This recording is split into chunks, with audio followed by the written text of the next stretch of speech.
Hello again, witches, seekers, and friends, and welcome to the Fat Feminist Witch Podcast, the show where we do a little ranting, raving, and wand waving. I'm your host, Paige, and together we are going to explore magic and spirituality, social justice, the psychic realm, and most importantly, Fiona Horne!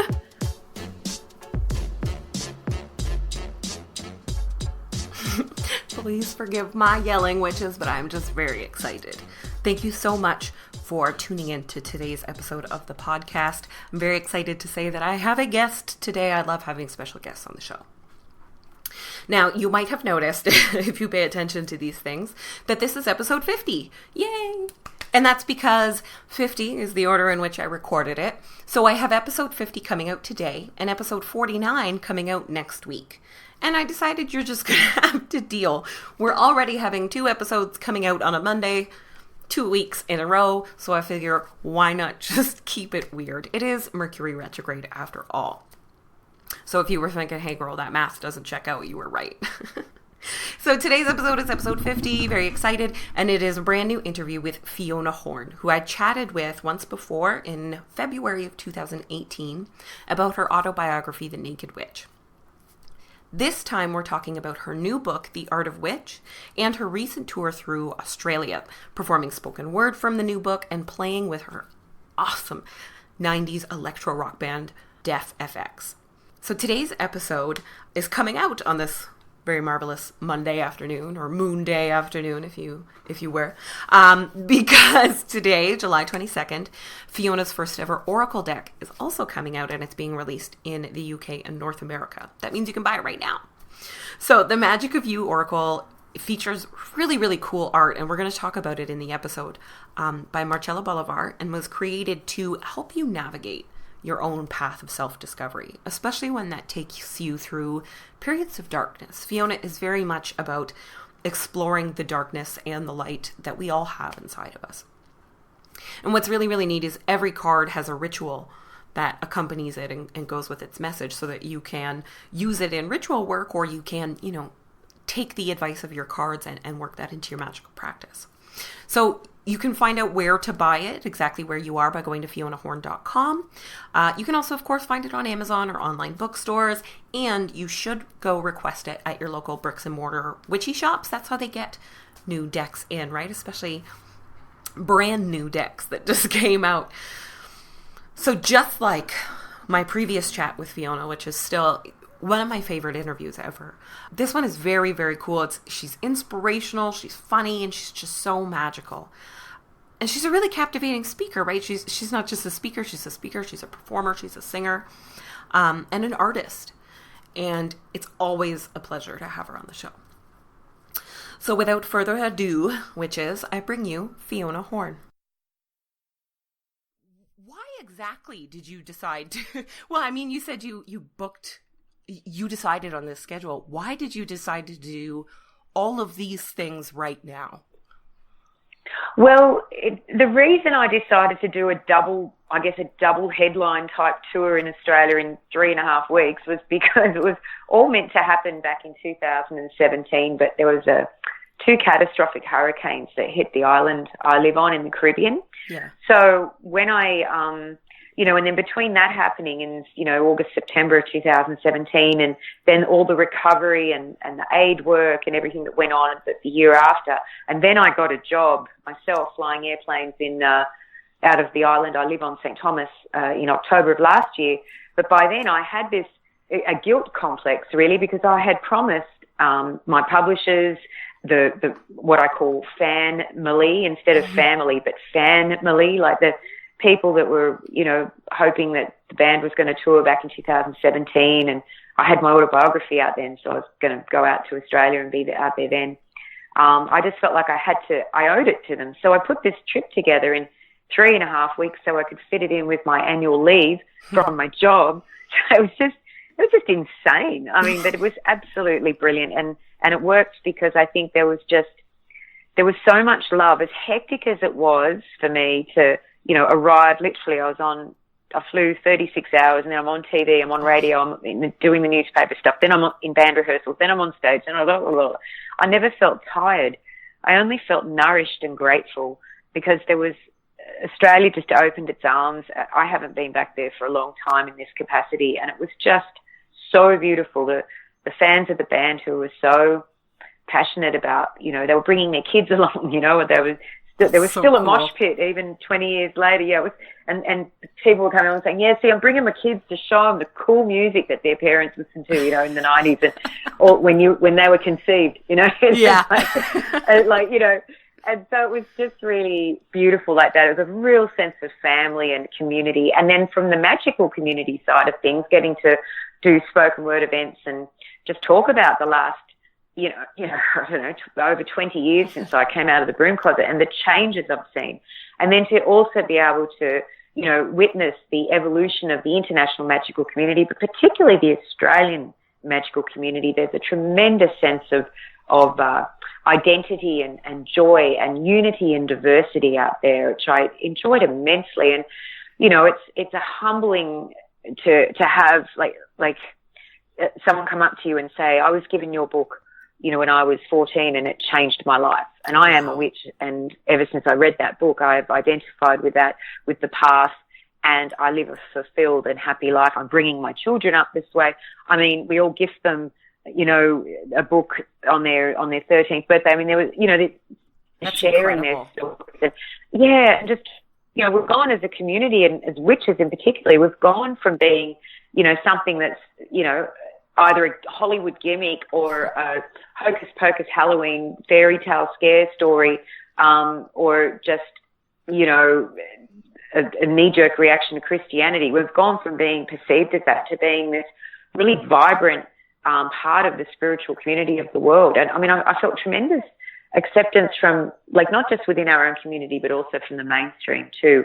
There's an awareness out there. And I mean, you know, a witch's role in the grand scheme of life now is really important, because of the things we hold sacred, you know, and we live in environmentally challenged times. And so as witches, we're, you know, with our relationship with nature, with our with this sense of community now, we're stronger than ever. Yeah. And it's beautiful. It's beautiful to see. It's amazing. And it's extremely, I just feel so grateful when people say, wow, you shone a light on my path. I'm still on the path. And I just feel so grateful to have played that small role in their lives and get to meet them and do a selfie with May Page, because that's what we do now. We do selfies. Yeah. We weren't doing that 20 years ago. And then we all become friends on Facebook. Like, God. It's so bizarre. Like, I remember when I started going to concerts, you know, I still had to take the film to get developed after. Yeah, I know. Now it's like fans are uploading videos and people are uploading things from my talks. And I mean, I love the tool of communication that social media is. And I, you know, when I was asked that a bit when I was out there, and I talk about it, you know, the impact of, and I even put it in the new book, In Art of Witch, and the manifesto that's just come out. It's like, the impact of the internet and social media on witchcraft, because essentially, you know, I mean, really we're an occult path, secret, hidden, you know, blah, blah, blah, but not really anymore. There's always going to be that knowledge, you know. I think where we're still part of the occult is within the individual. Ultimately, the mysteries, the biggest mysteries are the ones inside the individual, and that becomes the most, this is what I've experienced anyway, that, you know, it's when we turn our attention inward that the darkest secrets are to be, you know, unlocked, revealed and learned from, And, but as a community, I think it's wonderful that we're really out and proud and connecting and sharing and putting it all out there. I think it's really healthy, and it's an essential part of our evolution as a spiritual, you know, community on the planet. Yeah, it's very supportive. It definitely has that, like, that spiritual nourishment that I feel like a lot of us were missing for a long time. And you can really see the love coming through all the selfies from both the spoken word tour and from the Deaf X tours. Like, I've been looking at them all online, and people are just, you can tell that they are so thrilled to be there. They are so excited.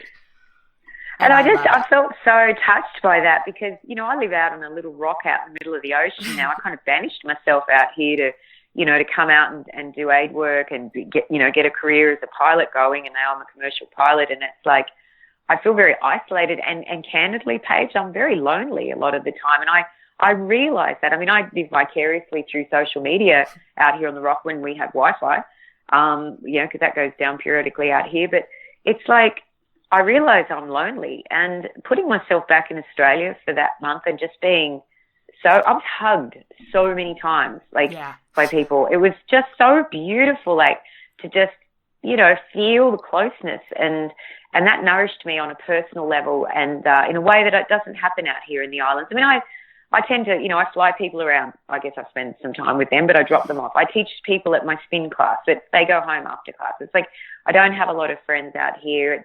It's, this time of year, summer, there's like, we're on skeleton crew on the islands, because it's hurricane season. And I really awoke me to that I live with loneliness, and I'm a very social person. However, as a witch, I intentionally and deliberately pull away and go within. And, when I am alone, I don't sit around twiddling my thumbs. I'm writing in my journal, or I'm doing ritual work, or I'm writing another book, or I'm, doing the paperwork for the flights the next day, whatever, or doing social media stuff. But I realised I'm lonely out here. So it was just a real blessing to be hugged and laugh and smile and see people, and travelled all over the east coast of Australia, went in and out of 4 or 5 cities on that tour with the band and the spoken word. So I feel very blessed, very, very blessed to have experienced all of that.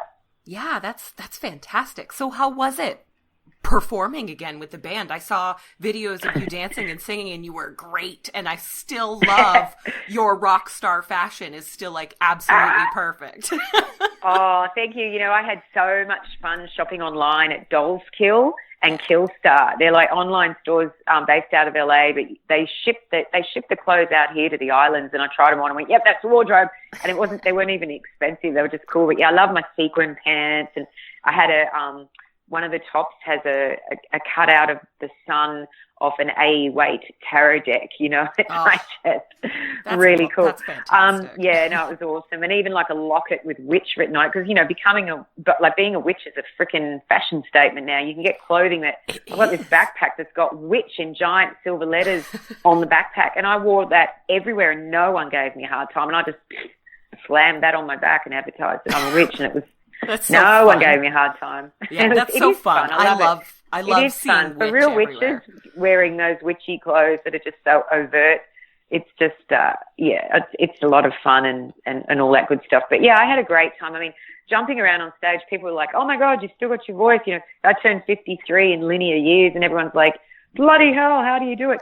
And the thing was, I teach spin. I teach here at the gym. Yeah. And so I just said, I just teach these really hardcore indoor cycling, spin classes, and I scream at my students, and that's what warmed my voice up. And they love it out here. They think I'm fucking nuts. And I just make them do these crazy things, put together these heavy playlists, and you've got all the local ladies on the bikes, all the West Indies ladies on the bikes just going, yeah! and then it's like, to AC/DC or whatever I'm playing. I don't know, bloody... It's just, I play Tool sometimes, it's like craziness, and Slipknot, but they love it. And then they come up to me and they're like, oh my gosh, I've lost 40 pounds. I feel fantastic. And I love sort of, having a positive, transformative role out here in the islands with my night job, my part-time job. Being able to get active and still be yourself, still bring in that that badass rock and roll. That's really cool.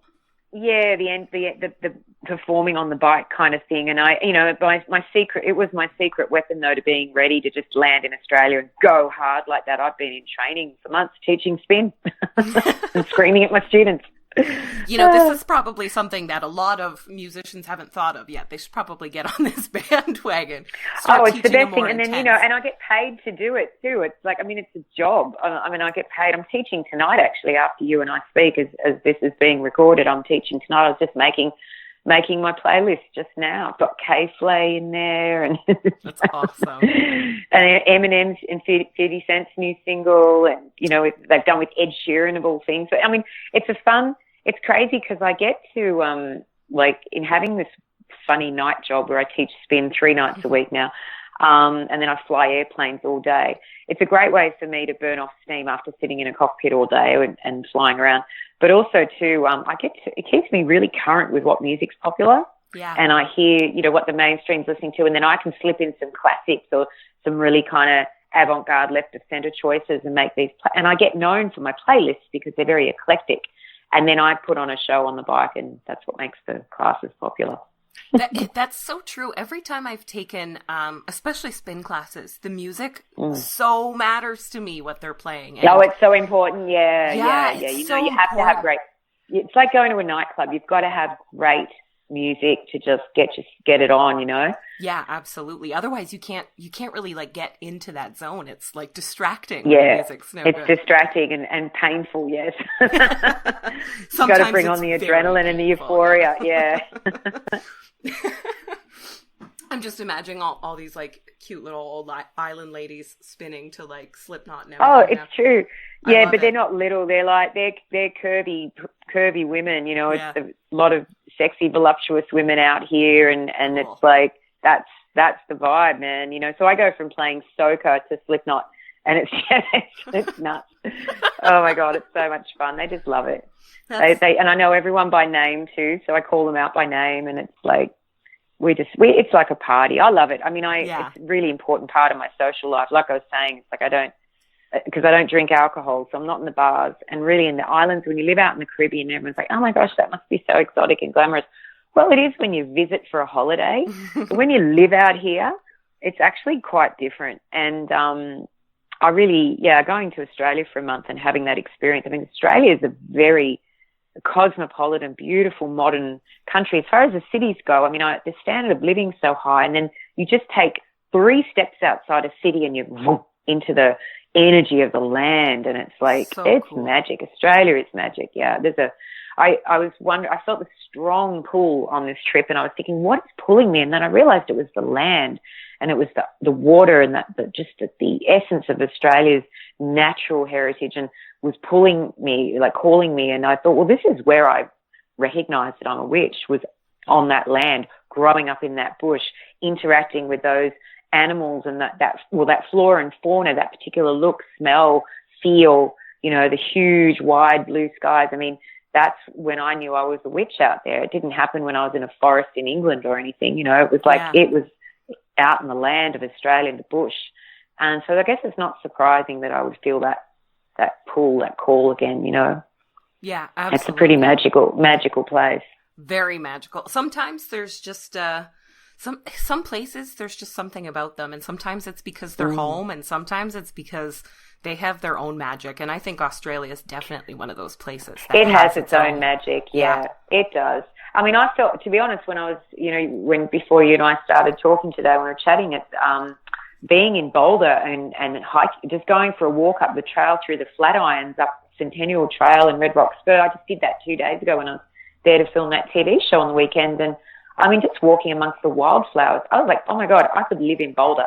If I could just do this pilgrimage every day up these winding red dirt roads up into the mountains, I'd be the happiest witch in the world. Yeah. You know? Yeah, that really call magic from nature. I think as witches, we know our hot spots. We know what we're resonating with, you know? Yeah. For sure. We can feel that. And I think just nature in general has a little extra pull on those of us who identify as witches. Oh, absolutely. It's one of the things I put in the new book was that it's, you know, and I think some of the points I put in Art of Witch could be controversial because I'm saying, okay, this is what I've learned and experienced tangibly in the last 30 years, you know, and so this is the manifesto, but it is essential for a modern witch to have a relationship with nature and to actually physically immerse herself in the natural world, which means get out of your office, get out of your kitchen, take your shoes off, go and walk on the earth, you know, and do that and do that ritual work under a full moon and be out there, immerse yourself in the elements and in the natural world, because that only then can the witch truly know herself, you know. Yeah. And that, you know, I really believe that now, that's, you know, it's just absolutely essential that not just to have it represented symbolically on an altar inside your house, you know. Yeah. You've actually got to get out there and get into it to really be like to feel that intrinsic, to plug into that power. Yeah. You know, not that we need power to be more or powerful, but just to feel, you know, a part of this, you know, this magical universe that we are in, you know. Yeah, sometimes and that you don't realize that we're co-creating. Yeah, sometimes you don't realize how separated it's so easy for us to get separated from that, from the earth or from other people. And sometimes you forget how important that connection is. You have to remember other people are part of the natural world too. You know, absolutely. That's so true. It's, so if we can be like with Art of Witch, it's like, it's tips to living a happy, fulfilled life as a witch. Because I think that's one of the misconceptions. If you're a witch, people would think, oh, you cast a spell and the stuff works out. And I think, as we all know, spell casting, usually trying to micromanage anything in life, tends to throw at you the very thing you think you're wanting to avoid, because you've got a lesson to learn. But as far as living a happy, fulfilled life as a witch, like what I offer in Art of Witch are you know, just key principles that, and one of those things is get your ass in nature, like get out, get into it, get your hands dirty, open up your eyes to the sky, and, you know, and consistently and deliberately make that an active part of your life. Otherwise you're not really practicing witchcraft. Yeah. Yeah, you know what? I actually agree. And everybody's got different nature. I mean, you don't have to go directly into the woods, I guess. I mean, like an urban witch would you know, in theory, go and walk in a park, you know, absolutely. Or have there's something where you're actually interacting and immersing and tangibly, physically engaging in elements of the natural world. It's that's when I think on a molecular level something happens, you know, with witches. Yeah, it's just you feel that link, that connection, like, okay, this is a part of me and I'm a part of it, and you feel that. Yeah. So The Art of Witch, which came out July 1st, super exciting. I was reading a lot of the descriptions in interviews, and one thing I noticed that it mentioned a lot is that the book breaks a lot of rules, a lot of the old rules of witchcraft. What are some of these rules that you break, and why is it so important to kind of bust through that?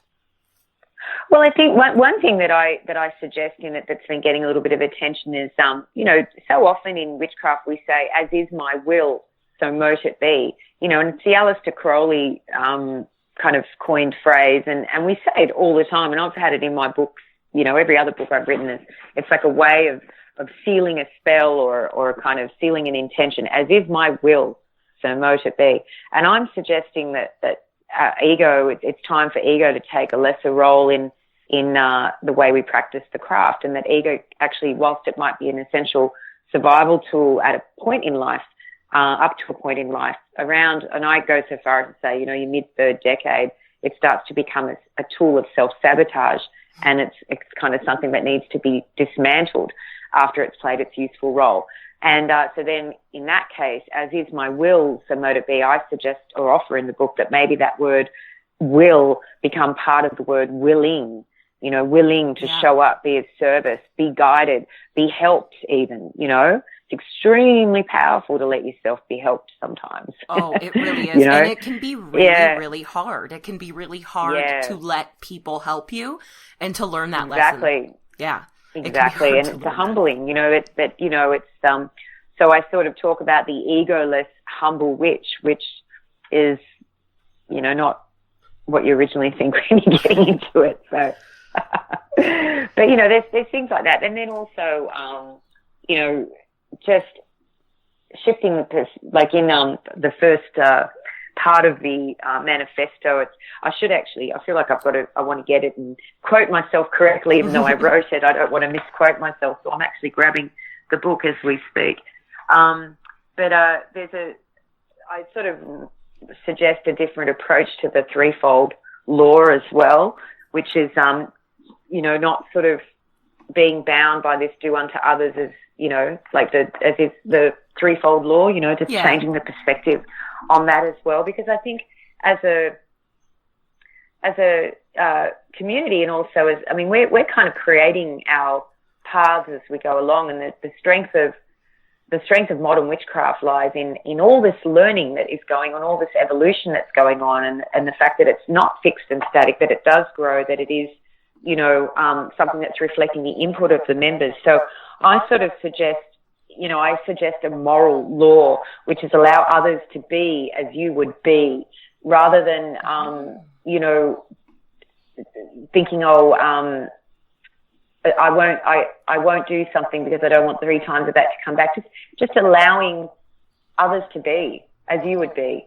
And which means not to judge, not to point the finger, like, because when you point the finger, you've just become the victim of the 3 fingers pointing back at yourself. It's like, you know, I think what I've done in the book is talk about how to be powerful by being powerless. That's and really actually become important. less and become less, not more.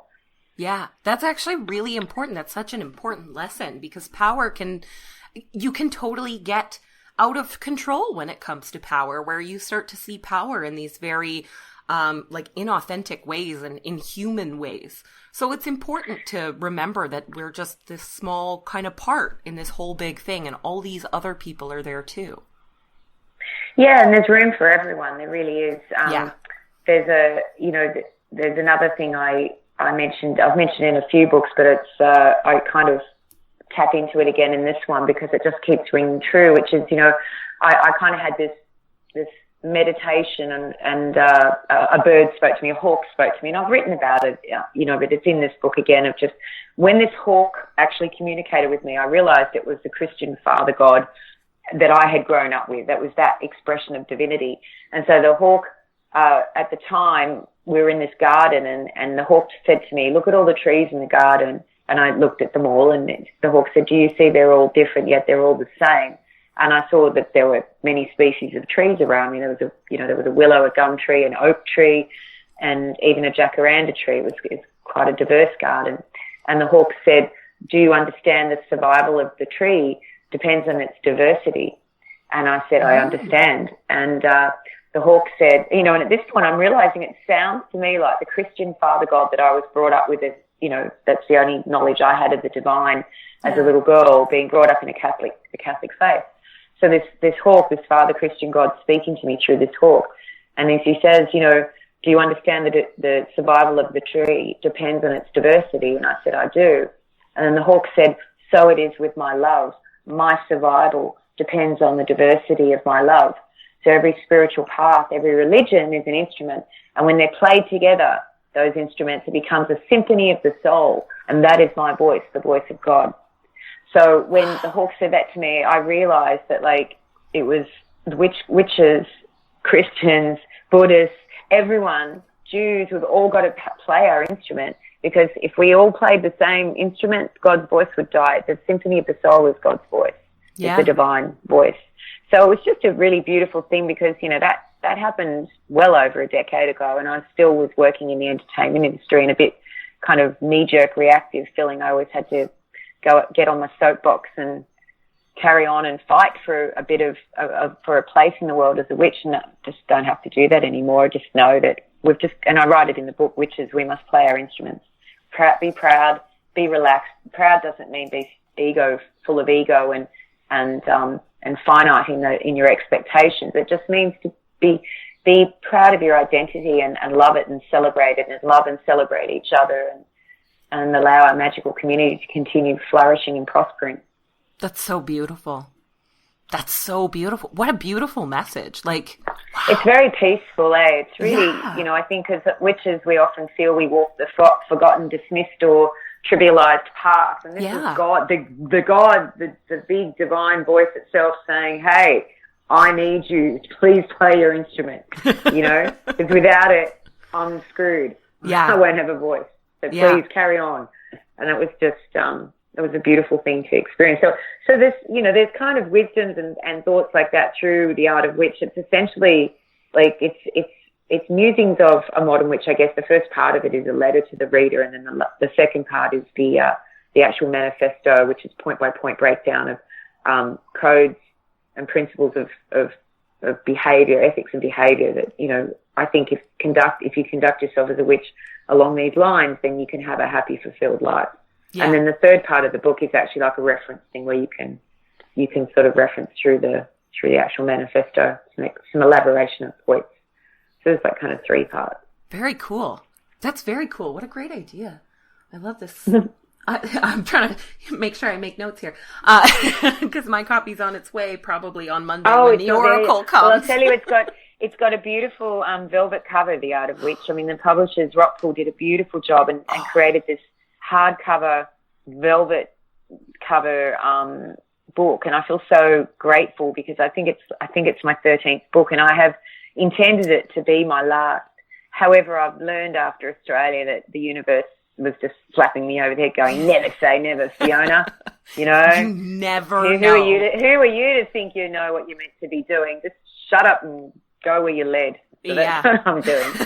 But so who knows what's coming up. But this is a beautiful thing to have the opportunity to put my thoughts down like this after all these years and have it bound in this beautiful velvet hardcover. It's just, I feel very blessed. Excited. I'm extra excited now. I don't think it said that when I purchased it that it was velvet, so I'm pretty excited. Yeah, no, everyone's like, oh, it's velvet. A little bit decadent. I dig that. I dig that a lot. So your spoken word tour that did you just finish it up? Yes, just finished it in Australia. It was, it just weeks. was so beautifully attended and it really brought together people. I mean, one of the favourite things that was happening is someone would arrive on their own and then, I do this big signings after it. So I'd stay another 2 hours, 3 hours even after the events and sign everything, do photos, selfies, all that. The number of people that said, I arrived here alone and I'm leaving with friends. I've made friends today. And I thought that was so beautiful because there are solitary witches that were coming to these events, on their own and leaving with a group, awesome. To go and have tea or coffee and chat more about magic. And it was a real celebration and bringing together of the community. So I'm kind of thinking, even though I said it's the last tour, I thought heading out there, I made an announcement on social media that it was going to be my farewell Australia tour 2 weeks before I went out. Because I just thought that's what was going to happen. And I've got a full-time job flying airplanes now. I live in the Caribbean. It's literally Australia's the other side of the world. But it was such a remarkable experience that the jury, my inner jury, is out. So all I'm doing at the moment is just asking the universe, my idea of a higher power, to, shine a light where it wants me to go. And I'm just, in the meantime, going to take it a day at a time and, be grateful, work hard and see what happens, see where I end up. Or where I go next, because right now I don't know. But right now I'm flying airplanes again in the Caribbean and chatting with you, and that's about as complicated as life needs to be right now. That sounds beautiful. So I don't know, anything could happen in the future, I think. I was wondering if you were still flying because of how hectic, well, not hectic, but how packed your schedule was this summer. So I'm happy to hear that you're still flying all the time. I took my annual leave, my 3.5-week annual leave to go to Australia and do that. We get a bit more annual leave in the islands than normal because it's kind of extreme living out here, and the hours we work are like crazy long, and we don't have weekends or days off. We just work every day pretty much within legal rest requirements as required by the FAA. But so when it comes to summer and the hurricane period, we're always given a chunk of time to get off island, and so we don't get island fever, because it is really remote living out here. Oh yeah. Yeah, that would just add to that little bit of loneliness. Yeah, it does. It's definitely requires a specific skill set to, and especially because I don't drink. Like a lot of people handle that stuff by just getting wasted all the time, and I don't. I'm sober, so it's hard. You've got to monitor your thoughts, manage your emotions carefully. I mean, last night it was full moon. I met up with other girls who weren't witches, but we had an amazing breathwork experience under the full moon, and we so we were doing like meditation through breathwork, and then we sat out on the balcony and had not really cakes and ale, but it was I thought we might as well all be witches for what we're doing out here, sitting under a full moon, talking about moon magic and celestial energy and eating together and drinking lavender tea. I mean, it's just like a bunch of witches. They know I'm a witch, but they're not witches. They're just modern girls interested in evolving their spiritual selves, which I really love. So that was what I did last night in the full moon. So I really make a point of trying to make things like that happen, but they don't happen very often. It was just really lucky that I happened to be not flying, not working, and was able to spend this time with these girls. Just have a quality experience. I love how many witches that aren't witches there are out there now. There are so witches that aren't many witches, people. I know. Yeah. All of these girls are witches. I was like, gosh, We all pulled, after the breath work we did, which was really, the breath work was incredible. It was like we all shared visions, and when we were talking about what we experienced through the breath work, because we were doing the breathing for 40 minutes, we all saw the same stuff. It was really the same, really, even after all these years, it still freaks me out how magical life can get and how connected we are when we allow ourselves to be, Yeah, it's like the world opens up to a whole new language, But after that, we also pulled cards from my Oracle deck from Magick of You, and that was really, really beautiful. That the one we pulled a group conscience card, and it ended up being Marvellous, which is embrace oneness with the universe, and it was the number 16, which was the date.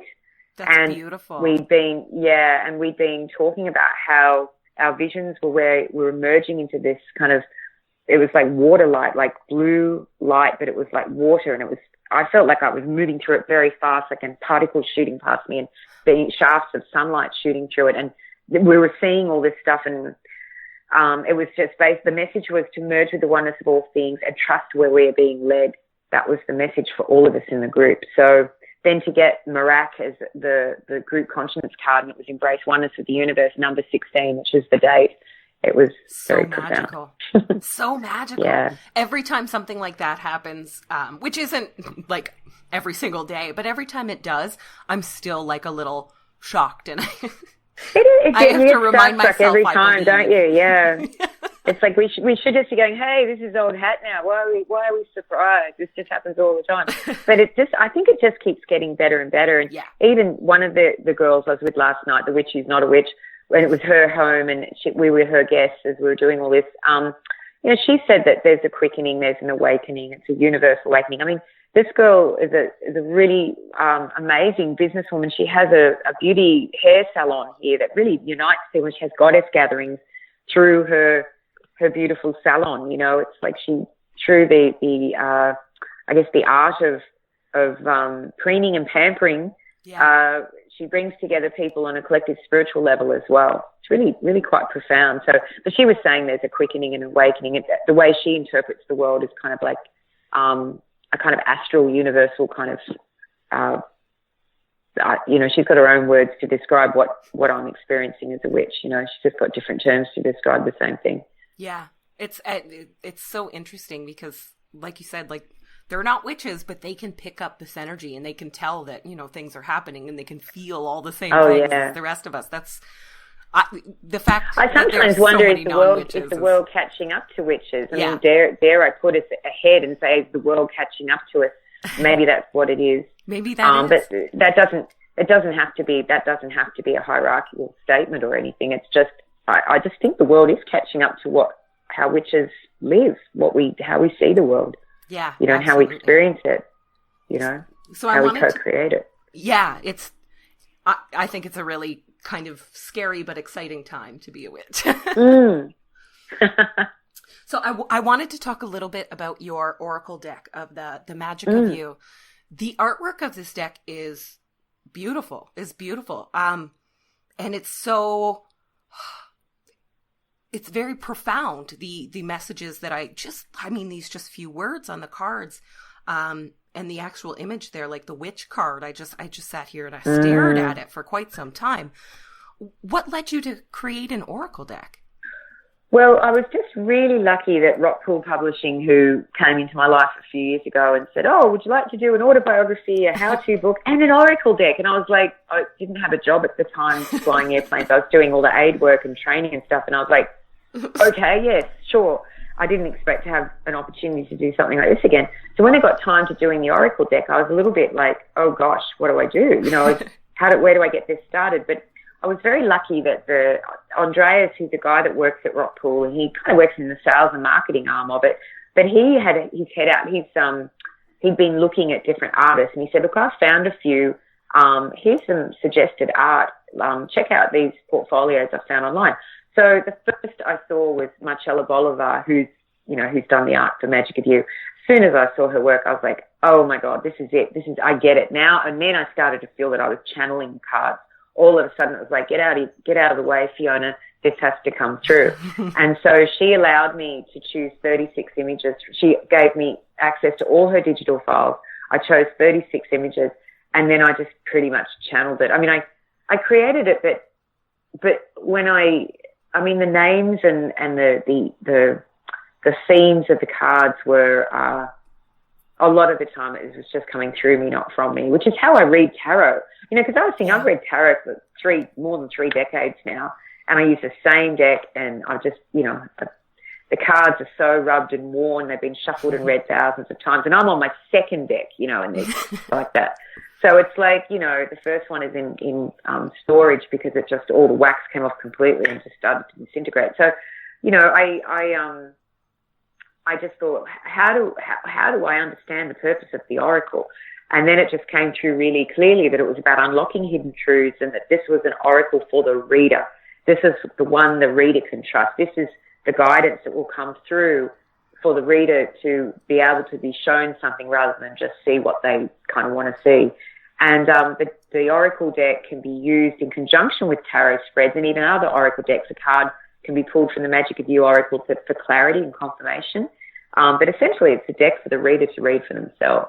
And that's where I've been getting really beautiful feedback from people, that the cards invite contemplation, and the individual reader is, as witches, you know, we're called to heal and serve. That's what I write in Art of Witch too. How are you called to heal and serve? Because in addition to interacting with nature regularly, tactile, physical, actual interaction with the natural world, I also say in the book that, you know, a witch is called to heal and serve, and that is the mark of a true witch as well. How are you healing? How are you serving?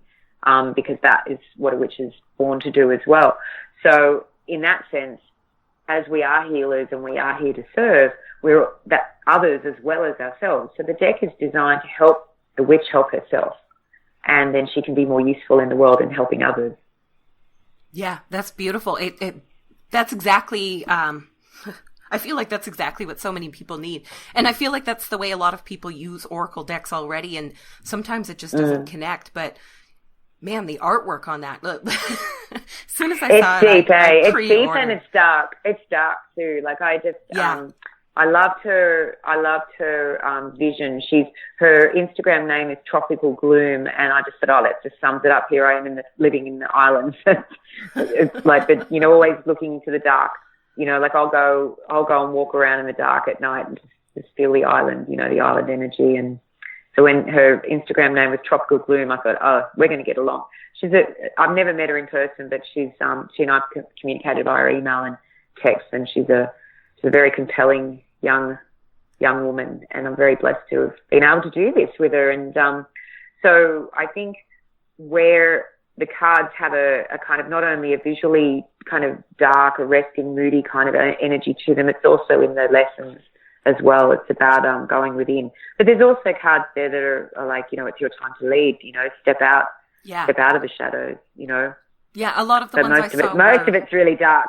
Yeah, a lot of the ones I saw, they did have some darkness to them, but there's always this element of light or of this darkness being...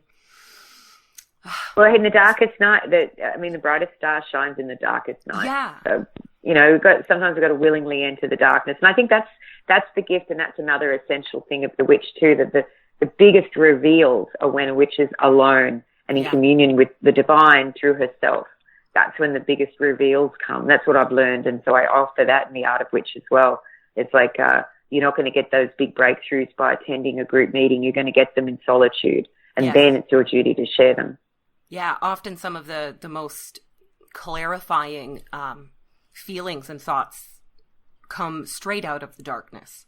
Yes, so exactly. The Cauldron, exactly. Yeah, so I just thought the cards really, really did a good job of not shying away from that darkness, and instead incorporating it and making it something to be proud of, or to explore, or to embrace. Not to be more. Scared of. That's the thing. That's the key in the darkness, is because the key is a big theme. The back of the card deck was designed to have a key, which Jess from Rockpool ended up doing that key, and I loved it. She's a really lovely art girl that works at Rockpool Publishing as well. So Marcela actually didn't design the key on the back of the cards. Jess did that, and I want to give Jess a shout out, because she's just she's a witch who's not a witch as well, you know. But anyway, the collaborative element of making these cards and them being a meaningful tool of transformation in people's lives is definitely something I did, Marcela did with the art, and also the rock pool team did. That was one of the other lovely things about going to Australia, was actually meeting my publishers and my editor in person, hanging out with them. Like, they're like family. They're just such cool people, with big hearts and a real passion for what they do. So I feel very, very blessed to be part of it. And I think, the cards and the new book, and even my autobiography, that's The Naked Witch, it's all being in this family, this rock pool publishing family. Everything's been allowed to shine its light. And I think in the past, when I was published by the bigger publishers like HarperCollins, Simon & Schuster, I always felt like I had to write the book that they thought would sell. And there was always pressure on me to kind of tweak it a certain way to go after that pop culture kind of attention and audience. And Rock will never tell me to do that. They just let me write as weird and as dark as I want. And conversely, that light shines even brighter because of it, Yeah, that's fantastic. That's exactly. So I feel very, very grateful and very grounded in an authentic relationship with my books and my cards right now. Like I never have before, really. I mean, except for the very first book, I think, because that was 20 years ago. That first one I wrote was just it was so raw and authentic. It was the first thing. But every book after that became it kind of became a degree of, okay, I have to do this for a job now. Yeah. And then coming to Rock Pool and doing these three, the Naked Witch autobiography, the Art of Witch manifesto, and Magick of You Oracle, it's been stripped back to that raw, authentic voice again, because this is not my job anymore. I fly airplanes. That's my job. I do this because for the privilege and the humble joy that it is to communicate and share what I've learned over the years, and for it to be received and discussed in an open and joyous way. I just, feel very, very blessed. I often, I've been hearing a lot of people who are currently writing about witchcraft or involved in more modern witchcraft say that some of the work that they've done is some of the most spiritual work that they've done. It gives a whole new meaning to the things that you get paid for, like writing a book that you're really passionate about, or making the deck. It's an entirely different way to look at value almost. Oh, absolutely. And it's funny, I was asked in some of the interviews, one of them, a lady asked me, what's been your most successful moment in your magical career to date? And I said, the day it stopped being my career. Yeah.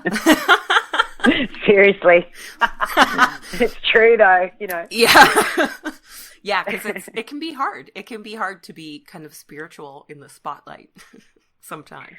That's a really great way of putting it. It is hard sometimes to be spiritual in the spotlight. But I think what I experienced in Australia, like especially the spoken word events, it really was it was just like one giant coven. Every event was just, we were all kind of in it together, and had our essential roles and the energy. Like, we all did ritual work at the end of each event, and just the energy in the room was just bloody. It was mind blowing, beautiful, really beautiful. We did rituals of gratitude because it's another thing in Art of Witch I talk about, and actually it's in with Magick of You as well. Each card has a ritual that goes along with it. So there's a book that comes with the cards, and that has the full meaning of each card. And then there's a little booklet. The little booklet has the meaning of each card and the ritual for each card, the suggested ritual for you to perform to anchor the guidance. So one other thing I suggest in the Art of Witch is, at a point in a witch's life, she no longer does spells. She just does rituals. Yeah. Because she's stepped out of, it's that whole dismantling of ego, no longer needing to micromanage the world, and understanding that your spell is a finite view of what's possible. And it's actually better to do a ritual of gratitude for what you have and become a magnet for more of that, rather than to try and conjure or manifest something. And but I do think I go so far as to link certain activities and behavior in a witch's life to do with the linear passage of time. So I'm saying, sure, in your teens and your 20s, do spells, work it out, explode that ego, get crazy with it. But by the time you reach your sort of 30s to mid-30s in linear years, and I kind of correlate this with kind of the dominant biological breeding cycle as well, even though that's changing so much, but just in a sense of the shift of the role we have, and then how that that ego in being dismantled, that says the spell casting is no longer necessary. Healing, doing healing rituals, doing rituals of gratitude, rituals of, I talk a little bit about binding, but again, that's moving into spell casting land, Yeah. So it's, I think that the evolved witch at a point in her linear years will no longer cast spells. Yeah. But I do think say in the book how to make your spells work 100% of the time is by making the purpose of them to be of service. So rather than casting a spell to, I need a new job, you cast the spell going, okay, how will I function more efficiently and usefully in the world with a new job? And you cast your spell with that goal rather than just the job aspect. And that way the universe conspires in your favor every time. If you can, in your spell casting, determine how will it benefit others, not yourself, which is completely the opposite of why a lot of people cast spells. It is. But and that's where it's a little bit controversial in the book. But I really believe and have experienced in my personal life and witnessed around me that this is where we're evolving to. It's not a me craft anymore. It's an us. Yeah. That's actually, oh man, that's so interesting that you say that, because this is just something that I've been thinking about a lot, is how spells kind of change as you get older. And spells to me seem like a one-off thing. I'm going to cast a spell for a new job. Whereas the ritual that I engage in for my own is more like, okay, I am going to get better at working. I'm going to increase my motivation or my inspiration. I'm going to work on all of the reasons maybe my job isn't what I want, or maybe I'm not having enough money, rather than just attracting money. Beautiful. Oh yeah, exactly. Well, see, that's exactly what it is. Yeah. That's where we're evolving to. And so that means it kind of, all the recipe approach spell books, which I've written as well, but in a way, ideally they'd all just kind of be shelved or, recycled into something else, because it's ritual work is where we're going now, and that's more transformative and more expansive. And it's exciting, I think, because I think the other thing with spells, and again, I put this in Art of Witch too, but we think of spells as a quick fix. And, and I used to be, someone would say, oh, have you got a spell for love? And I'd be like, sure, grab a red candle, carve your initials into it, lick your thumb and trace over the carving with your spit and light the candle at the full moon, and boom, you're going to have a boyfriend the week after. Or whatever. I was saying that too. But these days, when people say, have you got a quick fix or a quick spell, I'm like, aren't you worth more than a quick fix? Oh. And it's true. We're worth more than so putting that in the book was like, I don't know, but everything that I thought people would be like up in arms about, no, everyone's like, oh yeah, that makes sense. Yeah, that sounds good. So it helps me know, because I know with Art of Witch a lot of the time, I wrote that out sitting out here on this little rock in the Caribbean in between flights and at night after flying all day. And a lot of that was, just kind of being out here and physically removed from the majority of the world, out in the middle of this massive ocean. I think it gave me a perspective and a view, so I feel very grateful that if what I've written is resonating, and not only are people having their, learning from it, but also saying, yes, I agree, I get it, so they're being validated, then it's all, it feels like, I guess my point is I didn't do these books to be, as we were saying earlier, Paige, for a job. Yeah. I felt that, the God universe, my idea of a higher power, goddess universe, put these things in front of me, and I the only thing I had to do was do them. Yeah. Because it was coming through me, not from me. Yeah. You just had to follow that feeling. Yeah, I had to get out of my own way and just let this stuff happen. Yeah. And it did. It's extraordinary to look at them and just go, wow, it happened again. It's like giving birth a bit, because I don't have children. I don't have, I didn't have I wouldn't have biological children now. I think that ship might have sailed, but it's but I have had a lot of babies, a lot of books, a lot of songs, a lot of now an oracle deck, a lot of creation. It's like giving birth. It really is every time. Yeah. I wasn't shocked when I saw that the title of your book was Art of Witch, because I thought, if there's if there's anyone that could really blend art and witch, it's her. She's been doing this for so long. Your witchcraft, your spirituality has always been very much entwined with your art. And even more so now, like the tour and the book and the oracle, it's obvious that is still so important. Well, and also, even singing the songs that I wrote in Deaf Effects 20 years ago, 23, 24, 25 years ago, and I'm singing them on stage now, and it's like spiral dance, in the room at the back of the house, the walls are soft and pulsing, wet and cool, magic wells up inside of me until it overflows, cascading down my cheeks. It's the wise witch wove her dreams, spinning cold ropes of silver that wound round the trees, starry-eyed, I'm spinning slowly, a spiral dance. I mean, that song I wrote about a dream I had in 1990, and I realized then I'm a witch. And this dream I had, because when you dream about a house and it has different rooms, it's aspects of your personality. If you do dreaming, divination, interpretation, that's what it is.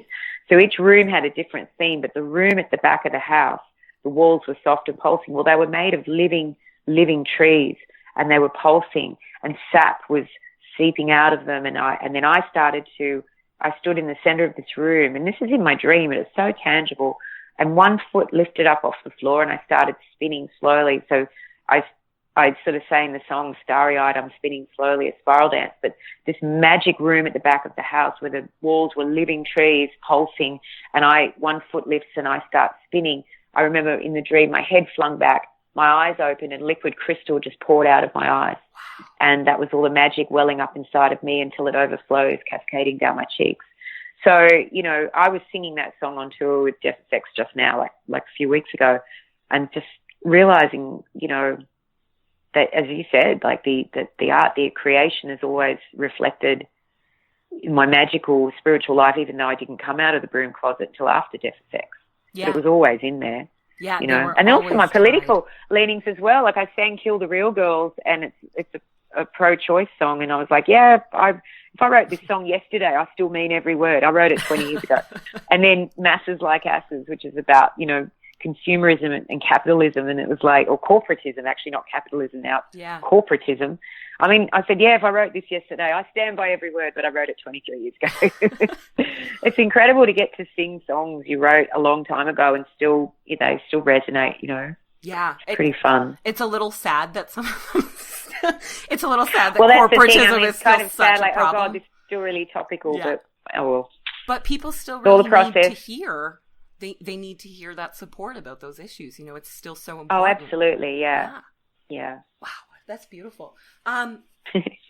We've been talking for an hour. Are you going to play this on your podcast, the whole thing? Yeah, I'll have to almost go all soon. of it. Yeah, I was just going to say, I think that was everything that I had on my list here, and I just wanted to know if there's anything else that you have upcoming or that you want people to be on the lookout for. I mean, I think I just really like to, touch base on FionaHorne.com is my website, and people were asking me, because I do my website, so I've done a big update on it with thanking everyone who came to the events in Australia, and there's information about the new books, the cards, where they're available, and even you can buy them online by clicking on the links and it takes you there. But also people were asking me about my solo album, Witchweb, and my Magical Life CD of spells and meditations for positive change. People saying, how can we get them? By going to my website, and if you go to the section on music, they're there and you can order them online. People were asking me, so I just would like to, as a part of my chat with you page, just say if you're curious about anything, go to FionaHorne.com. All of my social links are there too, like Instagram, Facebook, everything. It's just, and I do it myself, so it's always updated, super current. It's another thing I do when I get home from flying an airplane all day. I write books and do my website and my social media. I relate. Yeah, I'll make sure to put a link right in the description. So a link, that'd be great. Thank you. Excellent, because that sounds fantastic, and so many people are listening to more spiritual stuff now. So that would be. Yeah, sure podcasts are huge in Australia. Like, they're bigger than regular radio. Oh, that's podcasts cool. are full on. Yeah, no, it's great. I love that the voice is in the hands of the people. You know. It's like pirate radio a lot. It is. It's just like pirate radio, except it's pirate podcast now. Yeah, it's fantastic. Pirate podcasting. And I think it's really, I think it's neat. Well, thank you so much. Thank you so much for making time. Thank you, Paige. Thank you for having me. Thank you. Oh, it was honestly my pleasure, and I am... Oh, that was so great. Thank you so much to Fiona Horne for agreeing to be on the show today. It's, like I said, it's always such a pleasure to have her on the show. She's such an interesting and engaging speaker and person, really. So it was really a treat to have her on. So today's episode came out today, July 22nd, this Monday, because Fiona Horne's The Magick of You Oracle is out today. So make sure you guys check that out. Now, my next episode 49, remember this is episode 50, the next one will be episode 49, is an interview with Joanna DeVoe, and people have been asking me to do this for years. I was a guest on Joanna DeVoe's show back in 2017, so I'm really excited to finally have her on, and we are going to be talking about embracing your inner queen. So not only do you have this wonderful Monday episode with Fiona, but you are also getting another wonderful episode next week with Joanna DeVoe, so please be sure to tune in and watch for that on Monday afternoon. If you want to find out more about me or anything Fiona and I talked about today, you can find that at thefatfeministwitch.com. I will be putting links to her website and to all of her products and projects so that you guys can find out a little bit more about some of the things she talked about. You can also find me across social media on Facebook, Twitter, Instagram, everywhere. I'm not so great at getting back to messages, mostly because a lot of messages get filtered. If you ever need to contact me, you can also email me at fatfeministwitch@gmail.com. Thank you so much for tuning into today's episode. I hope you have a wonderful rest of your week and a very smooth Mercury retrograde. Bye, everybody.